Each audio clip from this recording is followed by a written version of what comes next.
Good morning students. EVS unit 2 part 10। EVS unit 2 part 9 में मैंने renewable resources of energy को complete किया था। Solar energy, wind energy, tidal energy, wave energy, ocean energy, इसमें बहुत सी type की biomass energy को कंप्लीट किया, कंप्लीट नोट्स थे। नाउ पार्ट 10 में मैंने non renewable resources of energy को कंपाइल किया है। इसमें न्यूक्लियर एनर्जी, ऑयल, गैस, कोल, ठीक है, ये सभी को हम यहाँ पे पढ़ेंगे। Non renewable resource of energy के बाद में अल्टरनेट सोर्स ऑफ एनर्जी एक और नेक्स्ट पार्ट बनाएंगे, पार्ट 11 करके। उसमें अल्टरनेट सोर्स ऑफ एनर्जी में ग्रीन फ्यूल, बायोफ्यूल को कंपाइल करेंगे और हाइड्रोजन को। Now non renewable resources of energy. Non renewable resources of energy mainly comprise of 4 types: coal, petroleum, natural gas, nuclear energy. ठीक है, तो mainly coal, petroleum, natural gas and nuclear energy. Oil, natural gas and coal, ये तीनों को हम collectively क्या कहते हैं? Fossil fuels. They are the fossil fuels. Oil, natural gas and coal are collectively called as fossil fuels. Fossil fuels were formed within the earth from death and decaying plants and animals over millions of years, hence the name fossil fuel. इसलिए हम इनको fossil fuels बोल देते हैं। Next, what is the coal? Coal मैंने unit 1 में भी बहुत अच्छे से पढ़ा है, एज ए फ्यूल पढ़ा है कोल को, तो वहां पे भी मैंने बहुत डिस्क्राइब किया हुआ, वहां से भी आप पढ़ सकते हैं ना। कोल मेनली, कोल में क्या होता है? कार्बन कंटेंट सबसे ज्यादा है, लेकिन कोल इम्प्योर फॉर्म में, प्योर फॉर्म में तो कोक होता है जो डिस्ट्रक्टिव डिस्टिलेशन ऑफ कोल से मिलता है। तो it is a complex mixture of carbon, carbon के साथ में कुछ hydrogen, oxygen and small amount of nitrogen and sulphur is present in coal. It is found in deep coal mines under the surface of earth. Coal is black or brown rock. On burning, coal provide lot of energy. Peat is the lowest rank of coal and anthracite is the highest rank of coal. ठीक है, मैंने ये पहले ही बताया, anthracite, bituminous, lignite and पीट। ठीक है, तो सबसे हाईएस्ट, जो सबसे ज्यादा हाई कैलोरीफिक वैल्यू कौन रिलीज करेगा? एंथ्रासाइट। लो कैलोरीफिक वैल्यू कौन देगा? पीट। तो कार्बन कंटेंट सबसे ज्यादा एंथ्रासाइट में, इसलिए वो हाईएस्ट रैंक ऑफ कोल है। Heating coal in the absence of air is known as destructive distillation of coal. Coal को हम हीट करते हैं एयर के एब्सेंस में, तो हमें मेनली 4 प्रोडक्ट ऑब्टेन्ड होते हैं, मेनली कोक। अब ये जो कोक ऑब्टेन्ड होता है, this is a purest form of carbon. Carbon का प्योरेस्ट फॉर्म जो होता है वो सॉलिड फॉर्म में है, ये कोक। और कोक के बाद अदर गैसेस की फॉर्म, कोल गैस, कोल टार, अमोनिकल लिक्विड, ये अदर बाई प्रोडक्ट निकलते हैं डिस्ट्रक्टिव डिस्टिलेशन ऑफ कोल से। तो ये इंपॉर्टेंट पॉइंट है, एमसीक्यू में बन सकता है। अगर हम बात करते हैं कार्बन कंटेंट की, तो कार्बन कंटेंट सबसे ज्यादा किसमें होगा? एंथ्रासाइट में, देन बिटुमिनस में, देन लिग्नाइट में, पीट में। तो सबसे ज्यादा कार्बन कंटेंट सबसे ज्यादा किसमें है? एंथ्रासाइड में। तो फर्स्ट में मैंने लिखा increasing heat and carbon content. तो अगर इसको कंफ्यूजन भी होता है तो ए बी एल पी, ये डिसेंडिंग ऑर्डर में है। ठीक है, अल्फाबेटिकली ऑर्डर, डिसेंडिंग ऑर्डर में। ए सबसे मोस्ट कार्बन कंटेंट, बी उससे लेस, देन उससे लेस, देन उससे लेस। लेकिन मॉइस्चर कंटेंट सबसे ज्यादा किसमें होगा? जिसकी कैलोरीफिक वैल्यू लो होगी। तो कैलोरीफिक वैल्यू लो सबसे इम्प्योर कोल कौन से? Peat, then brown coal, then soft coal, then hard coal. तो मॉइस्चर कंटेंट सबसे ज्यादा किसमें? पीट में। Partially decayed plant matter in swamps and bogs, low heat content. ठीक है, पीट के बारे में, ये लिग्नाइट को हम ब्राउन कोल कहते हैं, ये भी एग्जाम में आता है। लिग्नाइट इज ए ब्राउन कोल। ठीक है, पीट नॉट ए कोल, क्योंकि ये कॉम्प्लेक्स मिक्सचर है, इसमें बहुत से hydrogen, oxygen, amount of nitrogen, sulphur, सब चीज प्रेजेंट रहती है। Low heat content, low sulphur content, limited supply in moist areas. ठीक है, बहुत कम एरियाज में रहता है। Bituminous coal extensively used as a fuel. ठीक है, मोस्टली कौन यूज होता है? बिटुमिनस कोल को हम यूज करते हैं। Heat content and large supply, normally has a high sulphur content, इसमें भी सल्फर कंटेंट होता है। High desirable fuel, anthracite is the high desirable fuel because of its high heat content and low sulfur content. Supplies are limited in most areas. ठीक है, तो anthracite सबसे ज्यादा carbon content रखता है, कैलोरीफिक वैल्यू सबसे हाई एंथ्रासाइट में होती है। Next, coal mines in India. ये डिफरेंट डिफरेंट प्लेसेज हैं स्टेट्स में जहाँ पे कोल माइंस है। ये देखो, West Bengal first coal mine, ये रानीगंज नाम है इसका, वेस्ट बंगाल में है। ये जो ट्रायंगल से हमने कोल माइंस को रिप्रेजेंट किया है, तो coal mines Raniganj West Bengal में है। झारखंड में दो इंपॉर्टेंट कोल माइंस है, एक झरिया और एक बोकारो। ठीक है, झारखंड के बाद ये छत्तीसगढ़ में कोरबा है, और ये वारंगल और आदिलाबाद, ये दो है तेलंगाना में। गोदावरी वैली, ये भी तेलंगाना में है। कुड्डापड़ आंध्र प्रदेश में है। वर्धा ये महाराष्ट्र में। ठीक है, तो ये इंपॉर्टेंट कोल माइंस है जो डिफरेंट स्टेट्स ऑफ इंडिया में, डिफरेंट स्टेट्स में अवेलेबल है।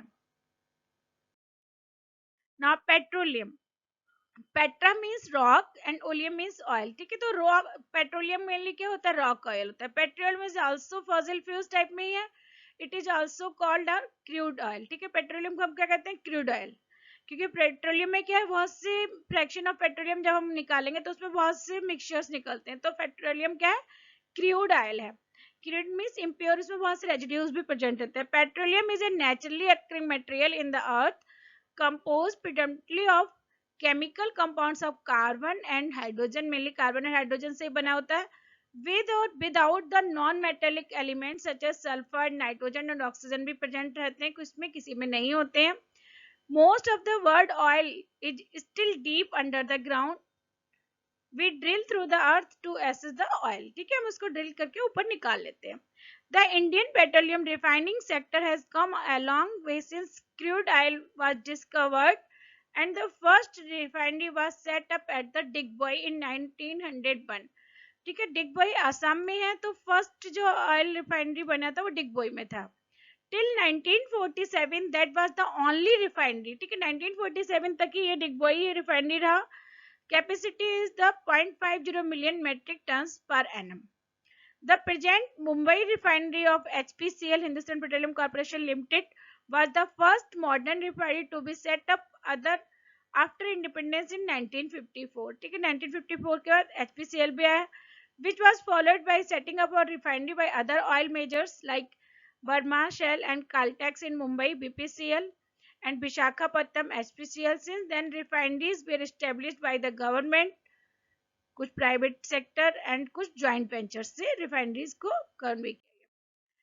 फ्रैक्शन ऑफ पेट्रोलियम में अगर हम बात करते हैं तो फ्रैक्शन ऑफ पेट्रोलियम क्रूड, ये क्रूड बॉयलर है, इसमें क्रूड ऑयल को यहाँ पे हमने डाला, तो पेट्रोलियम के फ्रैक्शन जो लोअर वेट के पेट्रोलियम थे जैसे C1 to C4, small temperature पे थोड़ा सा ही हीट करने पे ये तुरंत ही सेपरेट आउट हो गया फ्रैक्शनेटिंग कॉलम में।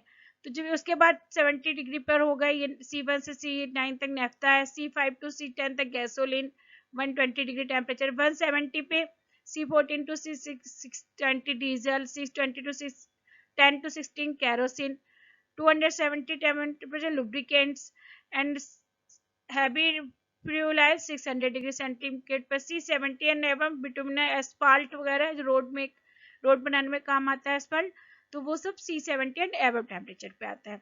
तो C1 से C4 तक हम LPG है, नेचुरल गैस, इसको हम ऑब्टेन करते हैं, ये गैसियस फॉर्म में निकलेगा। फिर पेट्रोलियम केमिकल्स के फॉर्म में C1 से गैसोलीन, कार गैसोलीन, C5 से C10 तक जेट फ्यूल केरोसिन, C10 से C16 तक, C14 से C20 तक डीजल इंजन, C20 से C50 तक लुब्रिकेंट, बैग्स, पैराफिन, पॉलिसिस। उसके बाद हैवी ऑयल्स में bunker fuel, boiler, district heating, asphalt for road and roofing.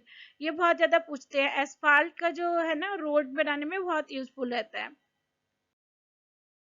Fraction of petroleum में मैंने कुछ इंपॉर्टेंट यहाँ पर भी लिख दिए, गैसोलीन और petrol, it is a mixture of hydrocarbon from pentane two octane, यानी C5 से लेके C8 तक।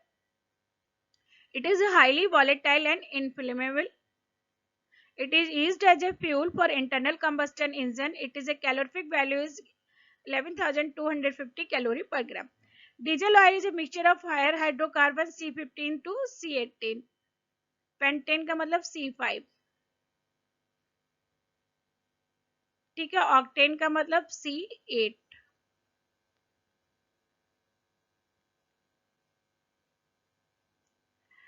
Diesel oil is a mixture of hydrocarbons C15 to C18. It is used as a fuel diesel engine and its calorific value is approximately 11,000 calorie per gram. Next, kerosene oil is a mixture of hydrocarbons C10 to C16. Its calorific value is also 11,000 approximate. It is used as a domestic fuel as a stove में इसको हम use करते हैं। Now, कुछ important refineries है India में, IOCL Indian oil corporation limited का, तो ये सब पब्लिक सेक्टर की हैं, कुछ जॉइंट वेंचर की हैं, BORCL, HMEL, RIL रिलायंस की प्राइवेट से ASR प्राइवेट सेक्टर, NRL निर्मागढ़, नुमालीगढ़, मैंगलोर, इस सब की हैं, बीना मध्य प्रदेश में है ये।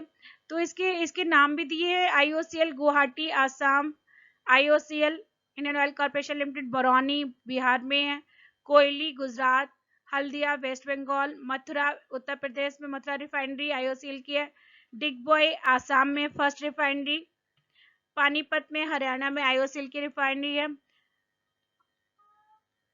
बोंगईगांव में आसाम में है, मुंबई में महाराष्ट्र में, विशाखापट्टनम आंध्र प्रदेश में है ये refinery, BPCL Mumbai Maharashtra, BPCL Kochi Kerala, CPCL Chennai petroleum corporation limited, CPCL का मतलब चेन्नई पेट्रोलियम, BPCL का मतलब भारत पेट्रोलियम, मनाली नागपट्टिनम तमिलनाडु में है ये दोनों, CPCL चेन्नई पेट्रोलियम इसलिए तमिलनाडु की है ये, NRL नुमालीगढ़ आसाम में है, MRPL Mangalore power limited petroleum limited Karnataka में है, ONGS oil and natural gas limited रायपाका आंध्र प्रदेश में है, BORL Bina HMEL joint venture बतिंद्रा पचाम में बठिंडा और रिलायंस के दोनों जामनगर में है, और SR प्राइवेट लिमिटेड है वैद्यनगर में।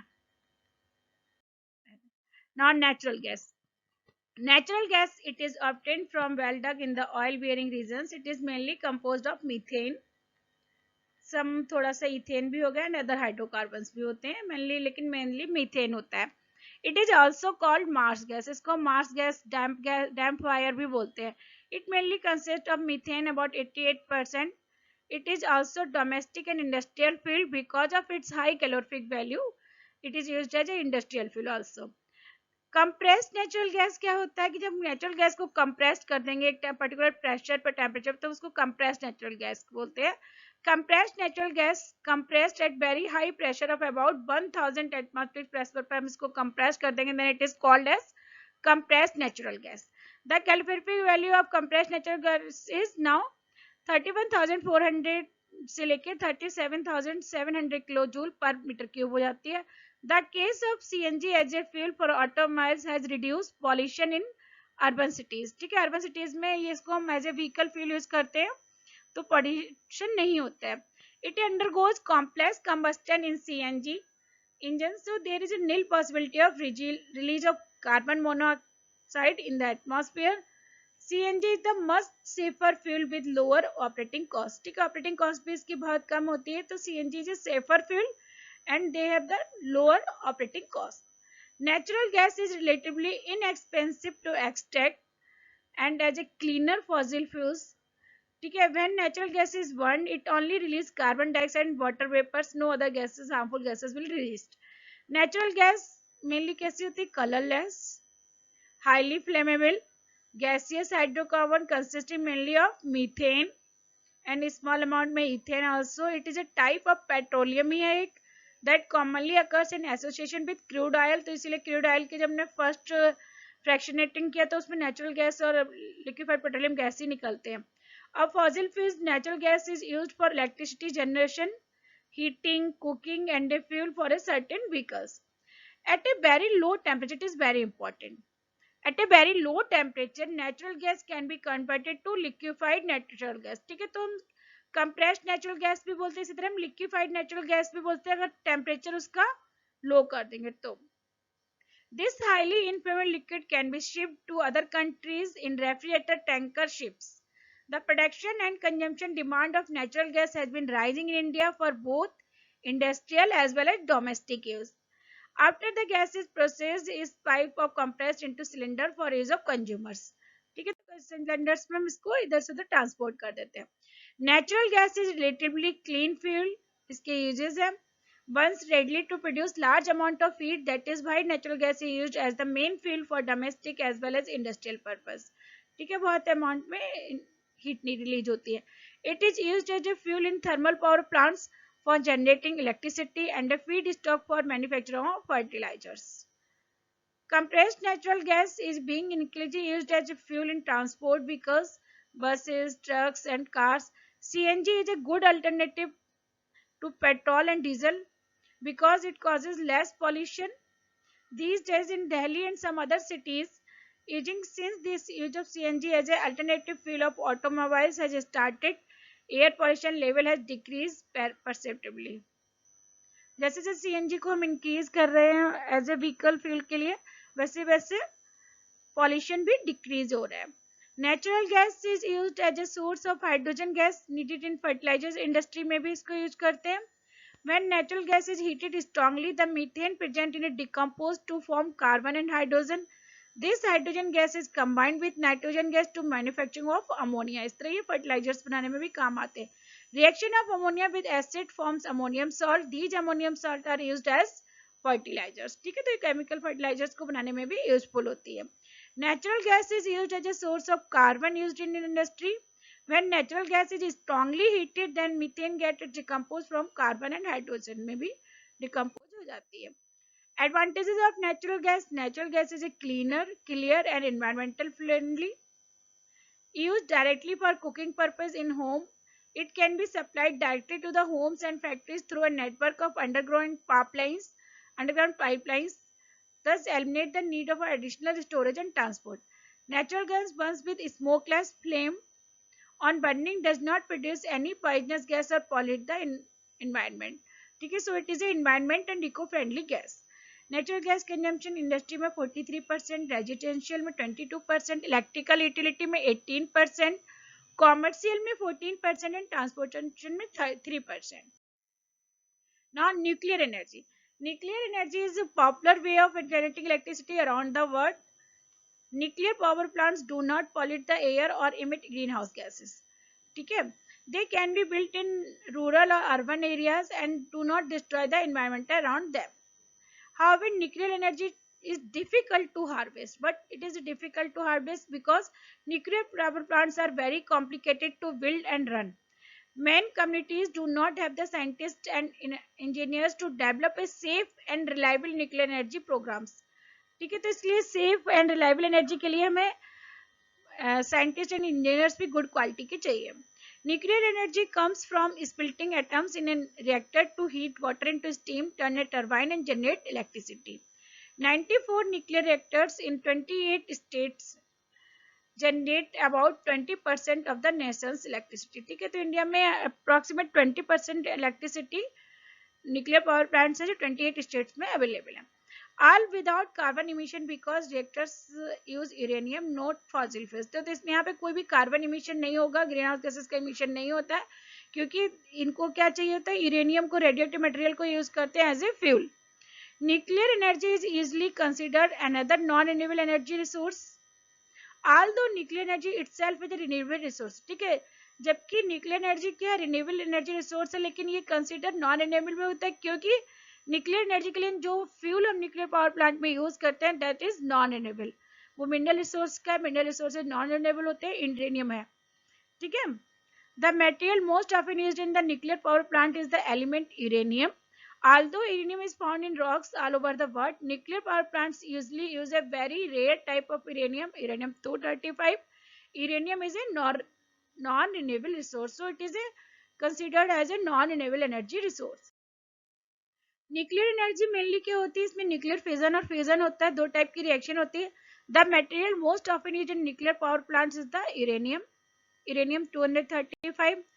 देयर आर टू मेथड्स जो न्यूक्लियर एनर्जी को कन्वे करते हैं, nuclear fission and fusion. Nuclear fusion में क्या होता है, जैसे वन हाइड्रोजन एटम्स आइसोटोप्स होते हैं, 1s2 1s2 1s3, ये कंबाइन करके ड्यूटेरियम और ट्राइटियम कंबाइन करके हीलियम में कन्वर्ट हो जाते हैं. ठीक है, तो फ्यूजन मीन्स होता है जुड़ना और फिजन मीन्स होता है ब्रेक डाउन होना.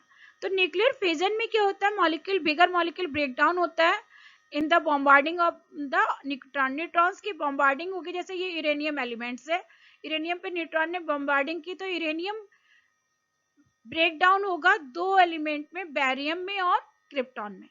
ठीक है, तो uranium 235 will break down into 144 barium and krypton 89 और 3 न्यूट्रॉन्स निकलते हैं. ठीक है, इसी तरह अगर हम न्यूक्लियर फ्यूजन की बात करेंगे तो फ्यूजन में ड्यूटेरियम और ट्राइटियम 1s2 और 1s3 दोनों कंबाइन हुए तो कॉम्प्लेक्स बना.